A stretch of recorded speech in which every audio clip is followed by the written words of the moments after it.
What is life? What is death? What am I doing here? Who am I without? I sat up in bed and I realized in that instant of sitting up in bed and breathing, I went, "Ugh," like this breathing in air. I realized I hadn't been breathing the whole time that I'd been in this experience. And I made that sound so loudly, it woke Tony up, and he sat up and said, "What's wrong? What's wrong?" And I said, "I don't know, but my life will never be the same again." It got bigger and bigger and brighter until it was filling in every direction, and it was made up of lights and flames and white, and just got closer and closer, and then all of a sudden it hit me.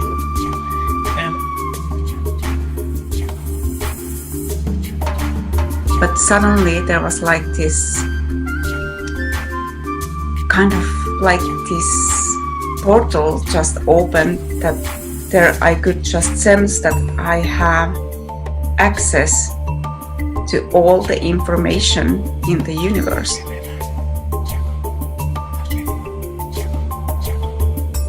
So I had like this very deep connection with my team, offered up this prayer, and within like 2 months, my entire life fell apart.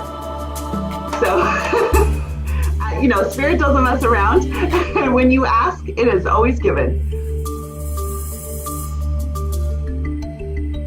And then in that dream, I understood that what I am is mirrored throughout the whole cosmos, that I'm part of all of that. I am literally part of everything in the cosmos, and all of that is part of me. It can be seen by me through these mirrors. And so I felt like this web of life, you cannot unplug from it. You cannot get out of it. No matter what you do, you are in it, and it is glorious. And all of that energy and potential and creativity and possibility is ours. And that all of the universe is reflected in our very being, in our very selves. And everything that we are is reflected throughout the whole universe too. There is no separateness. There is no such thing as anything being separate.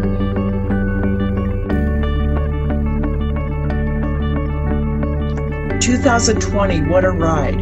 My life is 100,000 times better than I ever imagined it could be.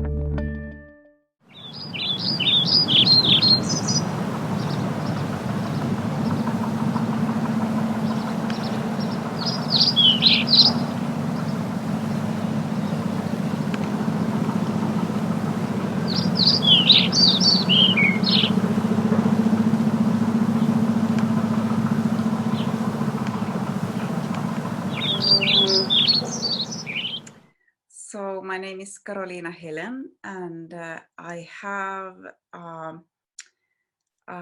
life of quite a lot of traumatic experiences, and that was kind of something that got me quite blocked in many years. And I have always been very sensitive and spiritual, been in a good relationship and contact with spirits and energy, really sensitive to energy, even as a child. But because of all the traumas, I just I was still doing like these astral travel things just to get away from all the painful experiences, but still I was like trying to shut down to not feel too much. And when I was growing up, I got a lot of bullying, because I was, even though I tried to shut down, I was a weirdo. all the kids thought that I was a weird one. And it got me to want to be less me even more, like shut down, just like trying to suffocate everything, even to as I was a young adult, I was still trying to be less me and just trying to to be normal and not feeling and not seeing so much. And it kind of led me quite a lot in a different kind of suffering, not in that much in traumatic experiences, but still it caused a whole lot of pain in the soul. So I was struggling quite a lot with my self-destructive patterns that I had. I tried to take my life in several times also, because it was too heavy even with the memories that I didn't even know. I had no memory of the past traumas that much that I remember now, but still there was a lot of wounds that were there for me, but not knowing what it was. So I just wanted to shut everything down. I didn't want to feel, but it led to other kind of suffering. And it came to a point when I had already done 3 children and I was in my second marriage. And it was like the first awakening for me happened, I think, it was the day that I got my cancer diagnosis.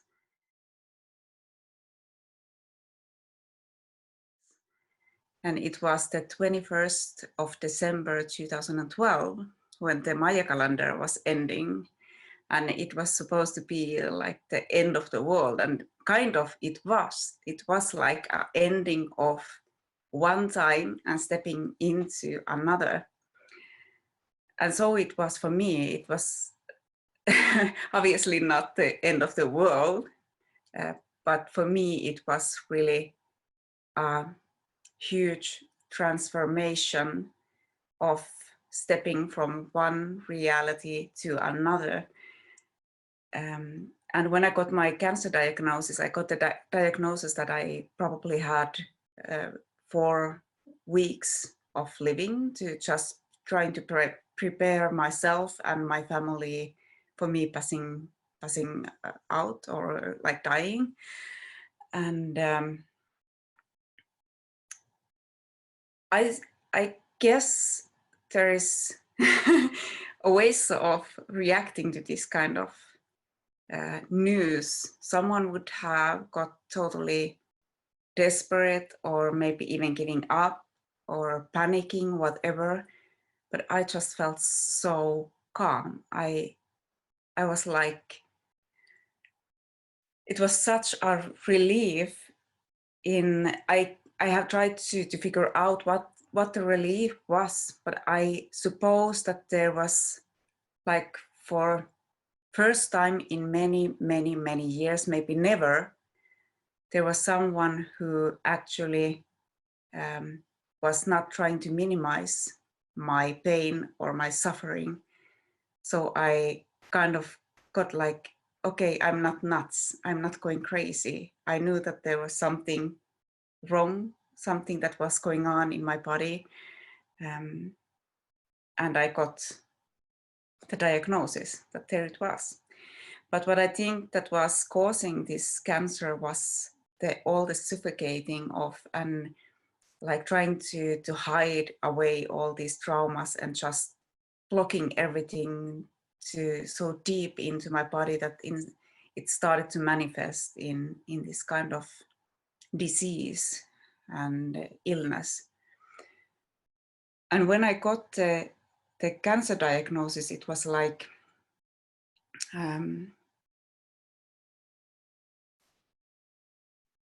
it was kind of, for me, an eye-opener of how much I had been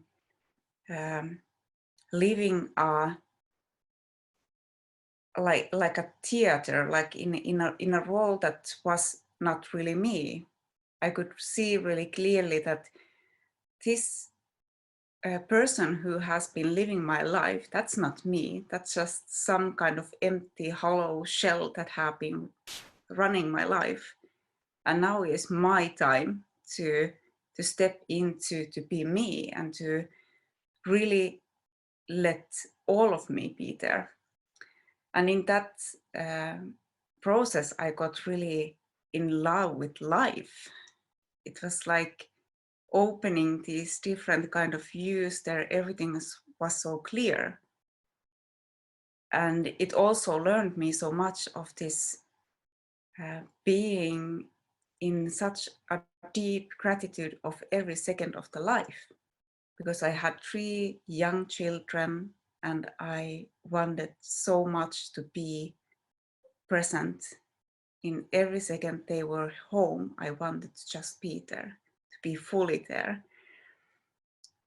But it also kind of kicked up my to next level creator, because I started to create a whole lot. I started to painting. I was feeling so alive, even though I was dying. So it doesn't maybe make any sense for someone else, but for me it was like it was a Kickstarter. It was like doo-doo, and now you are alive.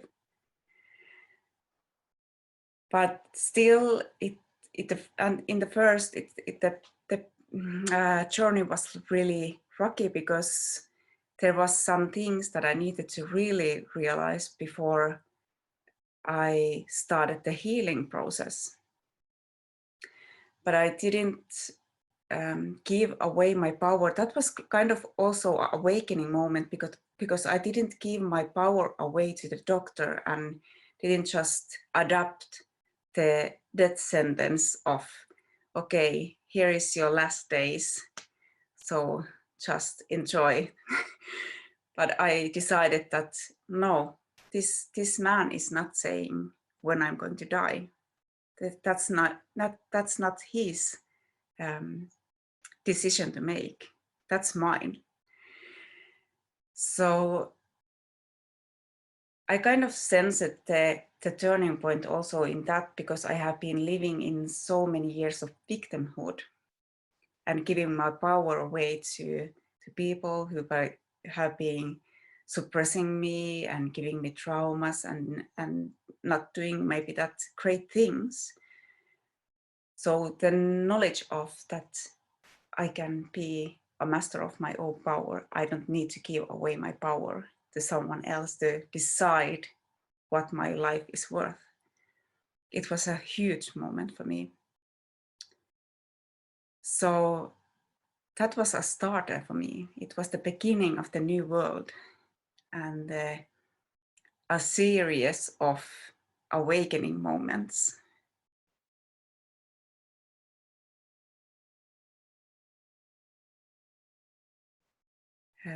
So I have had many awakening moments, and it was interesting to start to look back and really notice these big epiphany moments when there was almost the breath going away, just for expanding inwards, to remembering, to knowing, and to really embracing all that is me, all the history, everything that is there to be.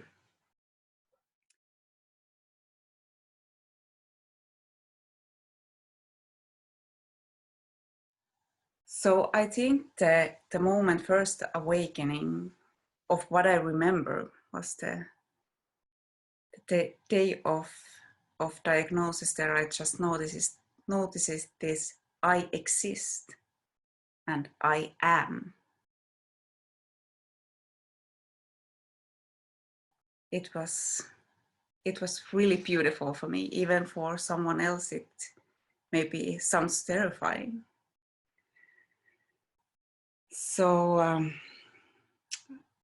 there is a couple of other awakening moments I want to share with you also. And the second huge, major thing was actually during this cancer also, when I got a really bad pneumonia and was hospitalized for a couple of weeks and got tired over the being in hospital, and I wanted just to come home to be with my family. I missed them so much, and I wanted to be with their own home smells and everything that home is, and to just be able to hug and cuddle and just be with the whole family.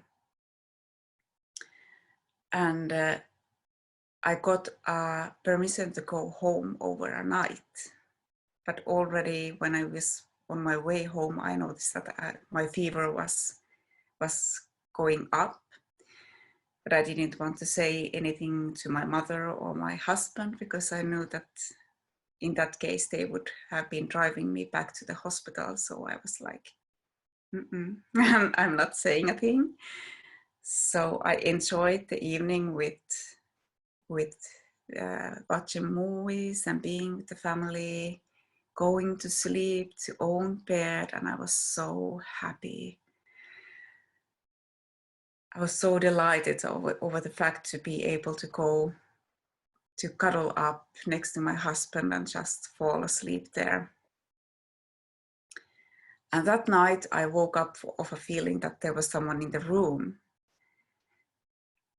And it was not a terrifying feeling that there is someone in the room, just observation that there is someone there. And the next thing that I noticed was that I was so light, there was no pain in the body. And in that situation, or that time with the cancer I had, the cancer was so spread in my body, so every cell of my body, every cell or bone cell in my body was aching. It was, I can't even describe the sense of pain when there is nothing that doesn't hurt. Even the skin was like, I couldn't have clothes on with seams. I couldn't be almost touched because it was so hurtful. And I noticed the feeling that there is no pain, like, wow. And I felt so light, and it felt like almost like I was hanging from these silvery threads. And I noticed that I'm actually not even attached to the body. I was actually above the body and just like floating upwards. And I heard my husband to say that, my love, are you aware of that there is someone in the room? And I thought that I had said to him that, yes, I know, but I had been quiet. But I didn't understand that then, in that moment. But suddenly there was like this kind of like this portal just opened, that there I could just sense that I have access to all the information in the universe. I got access to all my memories, everything that had happened, but I also, the bigger part was like this all other knowledge that were there, like, and I was like, oh my God, this is like a huge library of knowledge, like, sweet, and it's in my bedroom. And then I got this question of that, if you want to die, now it's your time. But if you want to keep on living, if you want to still be in this human life, then you have to choose the life. And I realized how much I have been actually living in the surviving and suffering instead of living life. I was not living life. I was like an empty, hollow bone just floating. And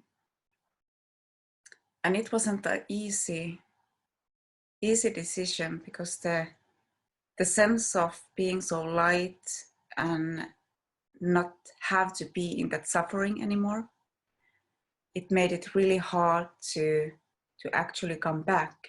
I wanted so badly to stay there, but I remembered that I had promised to my kids that I will not be dying now, not for this cancer at least. Everyone will die someday, but not because of this. And then there came also this other kind of sense of that there is so much that I need to do still here in Earth before it's my time to leave. That I just can't give up, because that would be a crime to my own soul, to my everything that I am. It would be also again to just give away my everything that I am. So I decided to crash back into the body, which was not that delightful. It was aching, it was in high fever. And in that point, my husband also reacted that I was really burning. And my mother came to knocking on our bedroom door and asked if everything was okay, because she has got waken up also. And they wanted to, of course, drive me to hospital. But in that moment, I just knew, because it felt like I had got all these tools and all these blueprints, and like a blueprints to activate a totally new DNA. So I was like, well, heck no, I'm not going to hospital. Yeah, everything is okay. Just let me sleep and everything will be okay. So that was totally the moment when I knew that, well, this cancer is not taking me. I'm not giving my power away anymore. And that was a start of, again, something really wonderful and new. Because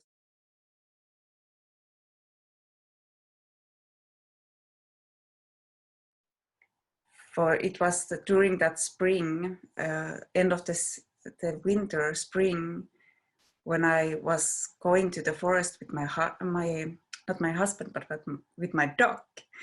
And I saw this beautiful branch hanging over a path, and there was this water drop hanging right in the tip of that leaf. And I got so fascinated about the drop that I couldn't stop staring at it. And it felt like I was totally sucked into that drop of water. And I just noticed that there was this huge sense of universe in that little tiny, tiny drop of water. And it was like, wow. It was like I was sucked into that same portal again that I had been in the night when I died. And this kind of happening started to come more regularly, just reminding, and it was kind of a sense of like smaller awakenings or activations of these blueprints to, now you're ready to take this step, now you're ready to take this step, and just take this action, take this action, take this action, and do this for yourself, do this for yourself. And it just kept on doing everything that was downloading in each of these small moments of awakening. And I sensed how the cancer was actually disappearing. And the doctors were totally blown away because they couldn't understand what was happening, because there was no chance for the medicines to do anything anymore. So I just kept on going.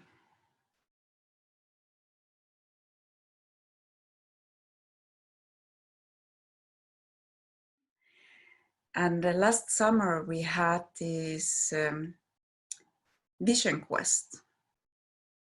There we were supposed to be awake alone in the dark forest with just like a tree as a friend. And I have been so afraid of dark. So I was like mentally falling apart in that moment when we heard that we didn't know that we would be doing that in that education weekend. So I was like, I have so hard to breathe. I don't know how this is going to go. I'm going to fall apart in the woods. And earlier I had chosen this tree quite a long way from the main camp, because I didn't even know that we would be sitting alone in the forest with that same tree that we had picked up earlier that day. And I sat in the forest, and the evening came, and it got darker and darker. And I just felt like I was just observing that when is the panic coming? Where is the fear? And it never came. And when I started to really wonder about where is the fear? Why is it coming? Because I'm so afraid of the dark. And I realized that the darkness that I had been so afraid of was mine. But in somehow, in that point of my journey, I had learned to dance with my shadows and to be with the darkness of myself. That it wasn't so intimidating. It was not scary at all. Even though there was a lots of like this nature being sounds in the background, it was a lots of. It felt like almost like trolls grunting in the background. And I was like just waiting for the fear to kick in. But there I sat and I was like, oh, this is so beautiful. And it was so beautiful weekend. And that was kind of one awakening also, that really made clear for me how much in separation I have been also living, that I have been just wanting to be this person of light and love and just being this all about Gloria thing. But there is the darkness, there is the shadows, and there is nothing wrong with the darkness and the shadows. We just need to learn to cope with them, be an ally with the shadows and the darkness within, because it can be a huge strength. And I guess in that moment, I also felt like there was this bigger sense of self-acceptance, and also in a way all this acceptance and compassion, love for also these people who have been mistreating me, because I acknowledge that they have their own darkness, they have their own shadows, and they maybe are not so aware of these shadows. They don't know how to handle all of this, which makes them to behave in a different ways. All of us have our pains and our wounds, and all of us just want to be loved and accepted. That's just the way it is.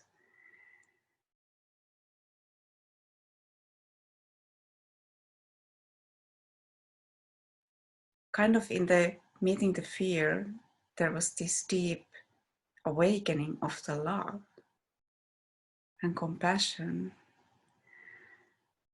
And also this realization of, I have experienced quite a lot of black magic in my childhood. And I also got this realization of that even the evil witches in the forest have a heart of gold somewhere in the depth. And all of us just need a friend, someone who loves you no matter what, without the labels.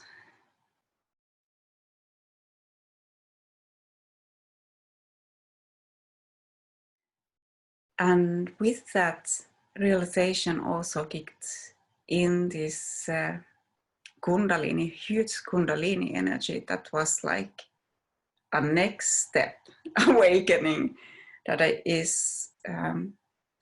that has been getting me back into my own path of creating my own path, to weaving my own path, my own life, taking control over my own weave, but also help others to weave theirs, because that's what I do.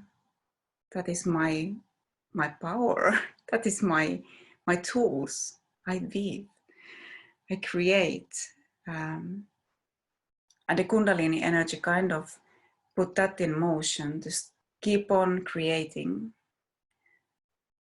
And I love really creating things with my hands, otherwise also with different kind of arts, painting, doing jewelry, fixing with plants, whatever I need to do with my hands. And that's kind of also a tool in healing. I use a lot of my hands even there. And whenever I feel that I need to, when I feel that I have lost the creativity or the sense of direction, I know that whenever I just want, I can close my eyes, sink in, even do a light meditation, and the Kundalini kicks in. It's like a pushing a button. And the days when there is this days, I'm also just a human. I'm a soul trapped in a bag of meat. It's the human needs also to have its days of victimhood and being small and all these limitation things. So sometimes you kind of get also stuck into this energy of, I don't want to. But the fine thing with this awakenings is that you have already got this knowledge and this remembering of how to switch away from that energy. So it maybe is a half a day or a couple of hours just feeling really down and lack of energy. And then you just remember, yes, it just push the button, go into your natural feel of flow, go into Kundalini, do your thing. So it's so easy to go there when you have the tools. But before, in my past life, there was never almost these situations. It was just the same kind of suffering day after day, and it's like just surviving, nearly even breathing. So it has been a journey.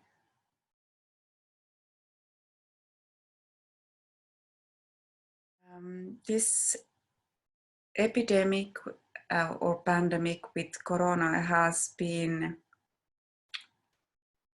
I had for a moment, for some days, some weeks, I had a little bit like this feeling of unwillingness to say how I really feel, because there were so many people feeling that it was really triggering and creating a lot of fear. It was unpleasant and really scary to be in this situation, this total situation that is global. It's happening everywhere. But for me, it was like from the when it came out, I was just like laying back. I was like, whoa, nice. okay, let's just be an observer. What's happening? And I have been feeling so calm. I just can't be sucked into this fear of death and everything, because one thing, the death is nothing to be fear of, because it's such a beautiful experience. There is like nothing fearful in death. It's just a transformation from this to something else. And we don't actually never die. It's just this human suit that is going to transform to something else. So I noticed that it was a huge difference between the collective energy, and some days it has been like really, really almost triggering also, because you kind of feel a little bit guilt of not be in fear and in that kind of energy. But then you just need to remind yourself again, like, it's okay. You have your own feelings. You have your own way of reacting and thinking and feeling, and no one has the right to take that from me. Like, I don't have the right to take someone else's experience or feeling over this situation either. But I think that the path that I have traveled have made me to feel, even in the most chaotic situations, there is this sense of just rooting down, observing, is this a real fear? Do we need to fear? Do we need to run? Or can I just stay here and be present and to hold space for myself, and in that way also hold space for others? Because the fear is really contagious. But it's always also the calmness and the love and the faith, the hope. So that, I think that is what all the light workers are doing now. It's to keeping that space so it can grow further and also get stuck in others.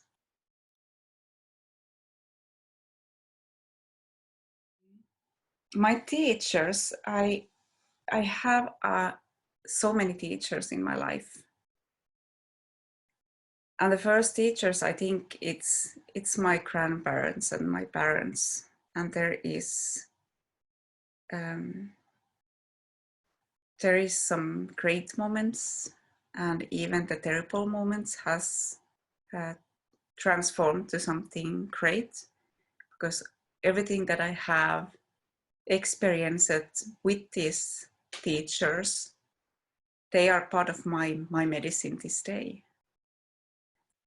Then I have some other really great mentors, like Andy Murphy and Anja Munai, Magnus Munai, who I studied the shamanic healing with, and Antonio Villoldo. I haven't met him, but I read his books and watch his Facebook feed and everything. That he has a great thoughts and ideas and practices that he is really sharing, and that's something that I really want to also say that that's if you need to have some kind of tools, look him up. There is a lot of free tools to just that anyone can use. Then there is my husband, who is my mirror. He's a great teacher, but also my kids. And there is this one really, really cute quote that I want to share, that was said from my oldest daughter when she was little. She was like probably 5 years old, and she said something so fantastically wise thing as, if you want to, you should. because so it is. Brilliant. It's a brilliant advice from a 5 years old. And actually also all my yoga students, all the people that I meet when I do healing, when I have yoga sessions, the people I meet wherever I go, all of them are teachers.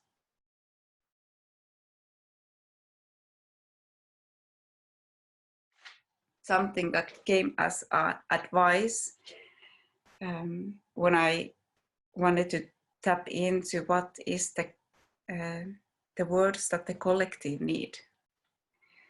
And there came this: if you can't see beauty, a lesson, a medicine around you in every moment, you are simply not looking deeply enough.